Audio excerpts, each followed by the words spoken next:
Apartments లో ఉన్న మిత్రులకు నేను చెప్పేది ఒకటే, మూసీ నది పరివాహక ప్రాంతం కాబట్టి 50 మీటర్ల బఫర్ జోన్ డిఫైన్ అయిపోయింది. 50 మీటర్ల ప్రకారం మార్క్ చేస్తే సగం అపార్ట్మెంట్స్ ఈ రోజు బఫర్ జోన్ లో ఉన్నాయి. రేపు భవిష్యత్తులో అది కొనుక్కోవడానికి అమ్ముకోవడానికి పనికిరాదు. రేపు భవిష్యత్తులో ఏమీ చేసుకోలేరు. ఏమంటున్నా అంటే రేవంత్ రెడ్డి మీ యొక్క అపార్ట్మెంట్ ఏదైతుందో ఇవ్వకపోతే జీరో వాల్యూ చేసి ఇస్తాం, వచ్చే కాంపన్సేషన్ కూడా రాదు, వినండి అన్నట్టుగా మాట్లాడుతున్నాడు. ఏం చెప్తారు దానిపైన? నేను ఏం చెప్తానండి ఆయనకి. 0 ఫస్ట్ అన్నాడు, మీకు వాల్యుయేషన్ ఏం తగ్గదు, మేము ఇంకొక చోట ఇప్పిస్తామంటున్నాడు.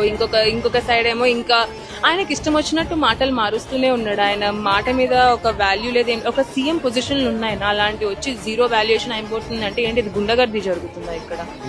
ప్రజలు ఎన్నుకుంటేనే మీరు ఇక్కడికి వచ్చారు, ప్రజలు ఓటేస్తేనే మీరు ఇక్కడ కూర్చున్నారు.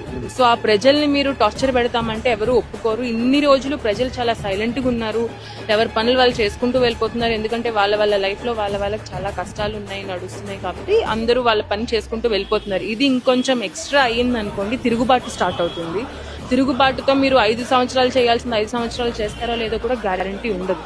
అలాంటి ఒక డెసిషన్ తీసుకోవద్దు. తీసుకుంటే మీకే నష్టం.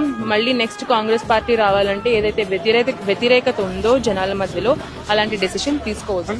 వ్యతిరేకత ఎక్కడ లేదు, అందరు కూడా నాకు సపోర్ట్ చేస్తున్నారు. ఏదో ప్రతిపక్షంలో ఉన్న బీఆర్ఎస్ కావచ్చు, సోషల్ మీడియా కావచ్చు, రాతంతం చేస్తుంది తప్ప అక్కడ వాళ్ళకి ఏం ప్రాబ్లమ్స్ ఏం లేవు అన్నట్టుగా మాట్లాడుతున్నారు కదా. ఇన్ని రోజులు అయింది అనౌన్స్మెంట్ వచ్చి, ఒక్కసారి ఇక్కడికి వచ్చి మాట్లాడాడు. ఆయనకి గ్రౌండ్ రియాలిటీ తెలుసా? ఓన్లీ కూర్చొని పేపర్స్ మీద సంతకాలు చేస్తూ కూర్చుంటాడా? గ్రౌండ్ రియాలిటీ తెలియాలంటే మా మధ్యలోకి వచ్చి మాట్లాడాలి. ఇక్కడ ఉన్న ఎమ్మెల్యేని ఇప్పటి వరకు వచ్చి మాతో మాట్లాడలేదు. ఇంకా వాళ్ళకి ఏం నాలెడ్జ్ ఉంటుందండి గ్రౌండ్ రియాలిటీ గురించి?